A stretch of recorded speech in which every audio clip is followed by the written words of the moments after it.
Олар баарына салам, біз бүгін мисалдалайбыз. Мисалыбыз кандай? N бөлü 2, N бөлü 4, N бөлінген 6 натуралдық сандар. N минималды маанисин табышыбыз керек. Кам табабыз, карайбыз балдар. Бөлгөндө натуралдық сан чыкса, мисалы N канча болсун? N бул жакта 2 болсо балдар, биринчи оңго карайбыз, 2-ни карайбыз. 2 бөлü 2 1 чыгат, бирок 2 бөлүнгөн 4, 2 бөлүнгөн 4 канча чыгат? 1 бөлүнгөн 2 же 0,5 чыгат. А 0,5 бизде бөлчөк сан, натуралдық сан эмес. Натуралдық сандар дайыма кандай болот? Натуралдық сандар дайыма бүтүн сан болот, туурабы? Анда 2 туура келбейт. 2 биринчиге туура келет, бирок экинчиге туура келбейт. 4 болсо биринчиге туура келет, экинчиге туура келет, бирок 4 бөлүнгөн 6 натуралдык сан болбойт. Анда 4тө бизде эмне туура эмес жок.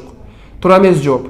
6-ны карайбыз. 6 6га бөлүнөт, 6 2ге бөлүнөт, бирок 6 4кө бөлүнбөйт. Анда 6да эмне туура эмес жооп. 8-ди карайбыз. 8 6га бөлүнөт, жок, 8 6га бизге эмне кылат? Бөлүнбөйт. Анда 8 да туура эмес жооп. Кандай сан болот? 12. 12 2ге бөлүнөт, 12 4кө бөлүнөт, 12 6га бөлүнөт. Туура жообубуз кандай? 12. Сага качан рахмат.